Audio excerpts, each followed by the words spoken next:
diese Welt nur von oben sehen. Was soll uns denn da unten noch gefallen? Brauche keine Rolli am Ah, es ist ja unglaublich, ne?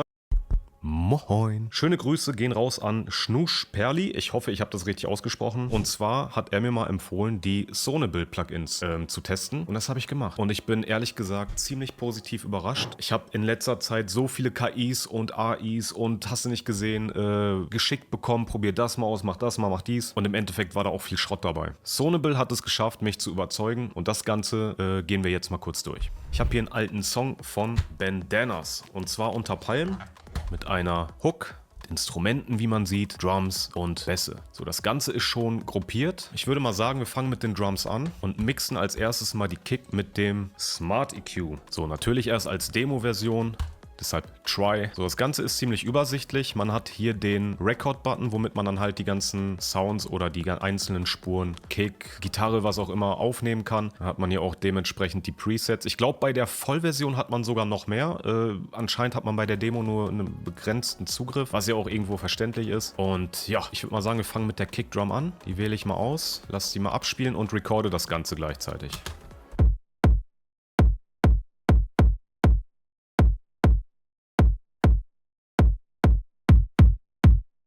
So, wie man sehen kann, hat er hier schon so eine schöne Linie gezeichnet. Damit lässt sich jetzt noch einiges anstellen. Und zwar hat man hier die Möglichkeit, das Ganze noch aufzuteilen. Kickdrum klingt mir zum Beispiel ein bisschen zu viel, also zu bassig. Fahren wir hier mal die Dynamics auf 100. Hier auch. Hier würde ich es tatsächlich ein bisschen runterfahren.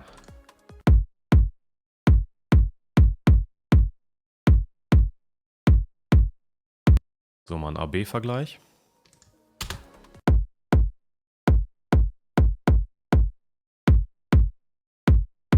Okay, als nächstes habe ich einen Insider-Tipp bekommen und zwar sollte man den Smart EQ 3 mit dem Raum-EQ kombinieren. So, und zwar geht es mir hier um dieses gute Stück, denn der macht Folgendes. Wir suchen uns jetzt zum Beispiel die Schwachstelle von dem Signal aus. Bei der Kick ist es ja meistens eher so der Low-End-Bereich. Ziehen wir das mal schön breit. Dann lasse ich das abspielen und man hier auf den Zauberstab klickt und auf den Record-Button, dann passiert gleich Folgendes.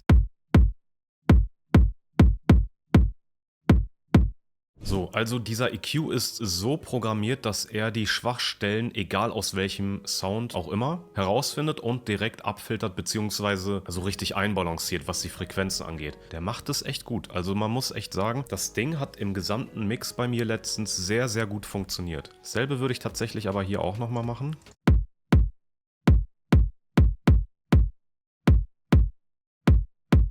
Man kann halt sehen, dass er die richtigen Frequenzen hochholt und die nicht gebraucht werden, runterdrückt. Das kann man aber am besten bei Gitarren oder halt hochfrequenten Synthes oder so erkennen. Dazu kommen wir aber gleich. Ich schalte die Effekte von dem Drumbus jetzt mal komplett aus und gleich wieder an. Und dann achtet mal darauf, was passiert.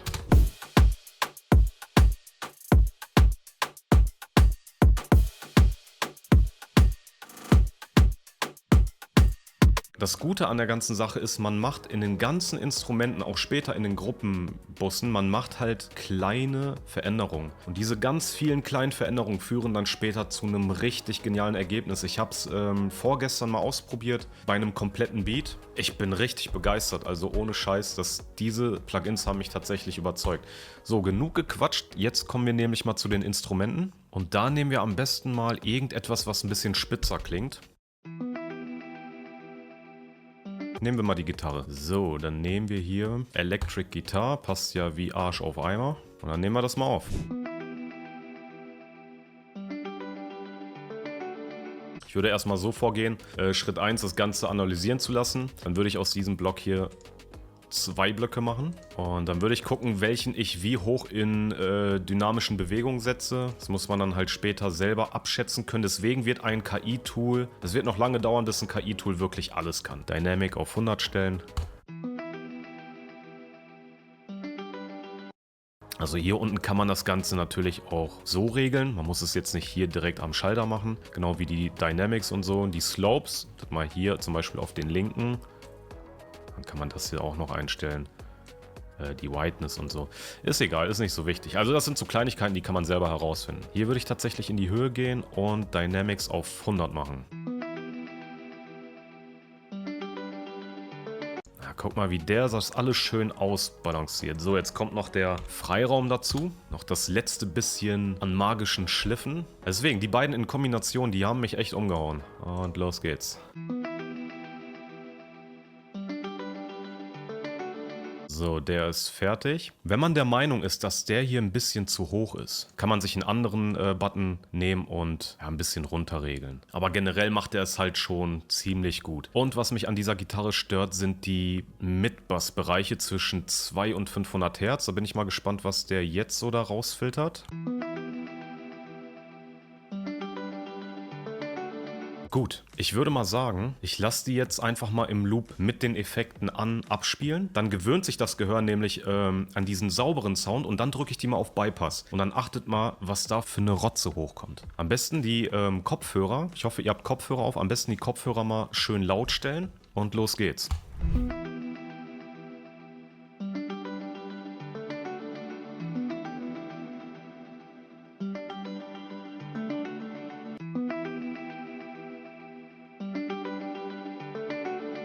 Oh, hat das jemand gehört? Diese ekligen Frequenzen, die immer aus dem Bereich zwischen 1 und 3 Kilohertz kommen oder manchmal auch 900 Hertz, die konnte man richtig gut hören, als ich die Effekte auf Bypass gestellt habe. Also ich feiere es extrem, ne? Das macht mich gerade richtig happy.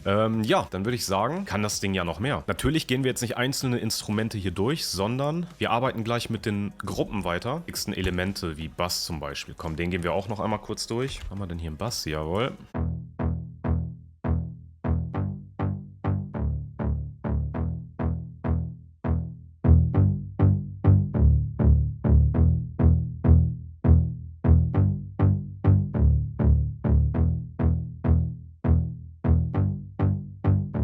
So, jetzt kommen wir zu der Hook. Gucken, was der mir hier so an glänzenden Frequenzen rausholt. Da bin ich jetzt mal gespannt. So, Vocal Low, ist ja eine tiefere Stimme. Und dann legen wir mal los. Mann, ist doch egal, wie es weitergeht. Wir chillen so wie immer unter Palmen. Wollen diese Welt nur von oben sehen. Was soll uns denn da unten noch gefallen? Brauche keine Rolli am Handgelenk, die mir eigentlich nur zeigt, wie die Zeit vergeht. Denn dieses Leben ist... So, der Freiraum. Ja, beim Namen haben die sich richtig Mühe gegeben. Vocals. Ja, häufige Frequenzen, die Probleme verursachen, wieder in diesem Bereich zwischen 1000 und 5000 Hertz oder 6000 Hertz, je nachdem, ob Sängerin, Rapper, was auch immer, Mann oder Frau. Dann gucken wir mal. Mann, ist doch egal, wie es weitergeht. Wir chillen so wie immer unter Palmen. Wollen diese Welt nur von oben sehen. Was soll uns denn da unten noch... Ja, und in den unteren Mitten. Da hat mir auch so einiges nicht gefallen. Mann, ist doch egal, wie es weitergeht. Wir chillen so wie immer unter Palmen. Wollen diese... Okay, mal kurz AB-Vergleich. Mann, ist doch egal, wie es weitergeht. Wir chillen so wie immer unter Palmen. Wollen diese Welt nur von oben sehen. Was soll uns denn da unten noch gefallen? Brauche keine Rolli am... Ah! Es ist ja unglaublich, ne? Es ist immer so witzig, man denkt, die Signale, die klingen cool. Und dann hört man solche Plugins, also den AB-Vergleich und denkt sich so, was hab ich da früher für eine Kacke zusammengemischt? Ganz ehrlich. Also mich freut es, dass es immer bessere Möglichkeiten gibt, seine eigenen Skills und sein eigenes Level nochmal zu übertrumpfen. Man ist, glaube ich, nie an dem Punkt, wo man sagt, jetzt werde ich nicht mehr besser. Und das ist das Schöne an dieser ganzen Musikgeschichte. So, jetzt mischen wir mal die Gruppen zusammen. Und zwar packe ich mal direkt hier, den packe ich mal hier oben rein, Join Group. Dann geht man nämlich auf Join Group und kreiert sich eine Gruppe. So, und dann packen wir den Drumbus auch auf Lautstärke 2. Welche Signale sollen im Fokus stehen? Da will ich ganz klar die Vocals im Fokus haben, darunter die Drums mit dem Bass und dann kommen die Instrumente. Genau, und das Ganze lassen wir jetzt mal abmischen. Mann, ist doch egal, wie es weitergeht. Wir chillen so wie immer unter Palmen. Wollen diese Welt nur von oben... So, dann würde ich jetzt alle einfach mal ausstellen. Okay, AB-Vergleich. Mann, ist doch egal, wie es weitergeht. Wir chillen so wie immer unter Palmen. Wollen diese Welt nur von oben sehen. Was soll uns denn da unten noch gefallen? Brauche keine Rolli am Handgelenk, die mir eigentlich nur zeigt, wie die Zeit vergeht. Denn dieses Leben ist ein Geschenk. Du entscheidest ganz allein, ob es... Ja, Ja, es klingt wärmer, es klingt ausgeglichener. Man muss sich natürlich auch Zeit nehmen, die Plugins einzustudieren, damit man genau weiß, wann ist zu viel, wann ist zu wenig. Nur bei Anfängern, die jetzt gerade irgendwie anfangen, Musik zu machen, macht da nicht irgendwie mal eine Analyse und sagt, ja, der hat das schon richtig gemacht, sondern immer mit Referenzen vergleichen. Hört sich das nicht doch zu basslastig an, so wie zum Beispiel am Anfang bei den Drums hat sich das ja auch ziemlich basslastig angehört, was ich so nie stehen lassen hätte. Gut, Drumbass. Jetzt kommt aber noch was anderes. Der Smart Kompressor und der hat es auch in sich. Und zwar nicht nur bei einzelnen Instrumenten, sondern gerade im Drumbus-Bereich oder einzelne Drum-Elemente. Da hat man nämlich schon hier das schöne Preset Drumbass. Und wir lassen uns jetzt mal die Drums richtig schön nach vorne ballern. Mann, ist doch egal, wie es weitergeht. Wir chillen so wie immer unter Palmen. Wollen diese Welt nur von oben sehen. Was soll uns denn da unten noch gefallen? Brauchen keine Rolli am Handgelenk. Ja, man hat schon direkt gemerkt, die Drums kommen nach vorne. Ich mache die Vocals aber mal aus, beziehungsweise mache ich nur den Drumbus auf Solo. Und hier schalte ich den Kompressor mal aus.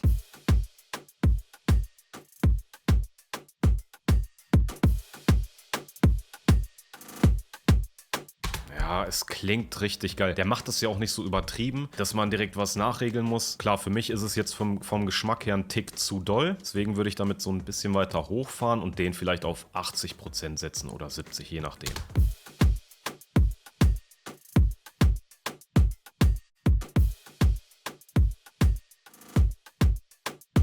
Sobald man den Effekt, also den Kompressor dann wieder anschaltet, als wenn die Drums erstmal anfangen zu leben. Und das Kuriose an dieser Geschichte ist, unser Gehör verarscht uns ja immer. Das heißt, wir denken, etwas klingt gut, weil wir es nicht besser kennen. Dann kommt so ein Plugin oder dann kommt eine Technik oder ein Dreher, wo man irgendwas verändert und auf einmal wird einem klar, was ist hier passiert, ne? What the hell? I love it. Ja, ansonsten ist hier nicht so viel zu beachten. Man kann sich ja hier noch einen Parallelkompressor aussuchen, einen Standard, balancemäßig. Ich gehe das mal kurz durch.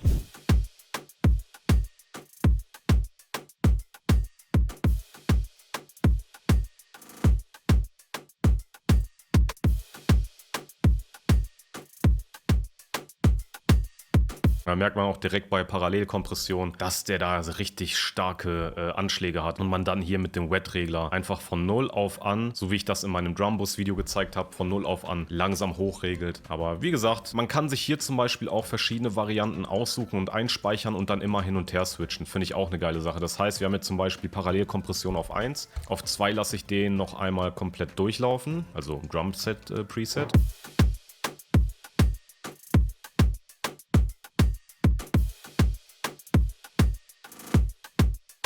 So, und dann kann man halt hin und her switchen. Man kann das bis zu 8 Stufen machen, beziehungsweise 8 Varianten, um sich dann im Endeffekt dann auf das Richtige zu entscheiden.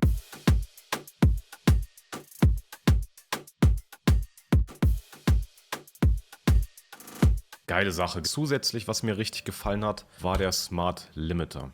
Wir lassen uns jetzt einfach mal den kompletten Mix schön zusammenkleben, bisschen Druck dahinter packen und dann hat man hier auch die verschiedenen Songrichtungen. Ich würde tatsächlich einfach mal EDM nehmen. Ja, und dann lassen wir uns das mal schön zusammen mastern.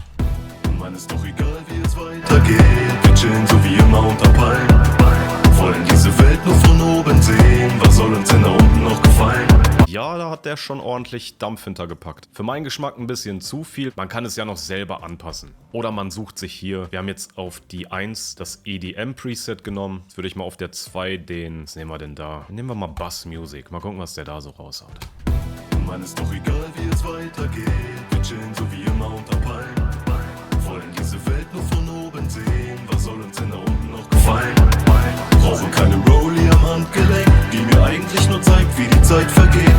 Denn dieses Leben ist ein Geschenk. Du entscheidest ganz allein, ob es nach vorne geht. Mann, ist doch egal, wie es weitergeht. Wir chillen so wie immer unter Palmen. Electronic Bass Music klingt viel cleaner, es macht mehr Spaß zu hören, es klingt nicht so übersättigt, also nicht so übersteuert. Dann hat man hier noch die Möglichkeit Bass Control, Saturation, Style, also etwas harter, softer. Da gehe ich jetzt einmal mal kurz was durch. Mann, ist doch egal, wie es weitergeht. Wir chillen so wie immer unter Palmen. Wollen diese Welt nur von oben sehen. Was soll uns denn da unten noch gefallen? Brauchen keine Rolli am Handgelenk, die mir eigentlich nur zeigt, wie die Zeit vergeht. Denn dieses Leben ist ein Geschenk. Du entscheidest ganz allein, ob es nach vorne geht. Balance ist richtig geil. Ich glaube, da pegelt der die zu tiefen oder zu hohen Frequenzen in die richtige Position. Also so ein bisschen so ähnlich wie bei diesen dynamischen Prozessen, die in den Smart EQs zu sehen waren. Geile Sache. Bass Control, mal gucken. Mann, ist doch egal, wie es weitergeht. Wir chillen so wie immer unter Palmen. Wollen diese Welt nur von oben sehen. Was soll uns denn da unten noch gefallen? Brauchen keine Rollie am Handgelenk, die mir eigentlich nur zeigt, wie die Zeit vergeht. Denn dieses Leben ist ein Geschenk. Du entscheidest ganz allein, ob es nach vorne geht. Heftig, heftig. Das sind, glaube ich, das erste Mal KIs, EQ, Kompressor, Limiter, die mich tatsächlich überzeugt haben, das Ganze wirklich besser klingen zu lassen. Also preislich finde ich es tatsächlich okay. Hier auf der Homepage kann man sich das Ganze nochmal angucken. Man kann sich das 30 Tage lang kostenlos downloaden und testen, so wie ich das jetzt gemacht habe. Kann ich euch nur empfehlen, bevor ihr die Entscheidung trifft und sagt, ist es was für mich oder nicht, kaufe ich es oder nicht. Es gibt tatsächlich auch Leute, die halten von sowas überhaupt nichts. Ich war einer davon, ich bin keiner mehr davon. Ich finde diese Art zu mischen ergänzend cool. Es heißt nicht, dass man damit alleine die besten Ergebnisse rausbekommt, aber es sind gute Unterstützung, um dahin zu kommen, wo man eventuell mit einzelnen Plugins nicht so wirklich hinkommt. Erstmal nochmal ein Dankeschön für die ganzen Kommentare vom letzten Video. Hat mich sehr gefreut, also hätte ich nicht mit gerechnet. Macht echt Spaß, solche Feedbacks zu hören, zu lesen und ja, ich freue mich über jedes Kommentar. Also selbst wenn es nur eine Feuerflamme ist oder ein Emoji oder was auch immer, denn jeder Kommentar trägt dazu bei, dass dieses Video, dass der YouTube-Algorithmus das Video ein bisschen nach oben pusht, dass mehrere Leute das sehen können und ja, vielen Dank an alle da draußen. Es ist ein scheiß Wetter, aber macht das Beste draus, bleibt geschmeidig, lasst euch nicht ärgern, wir sehen uns wie immer bis zum nächsten Video. Viel Spaß beim Ausprobieren. Egal was sie wollen, ich schalte den Flugmodus an, mach den Kopf frei und flieg Richtung Mond.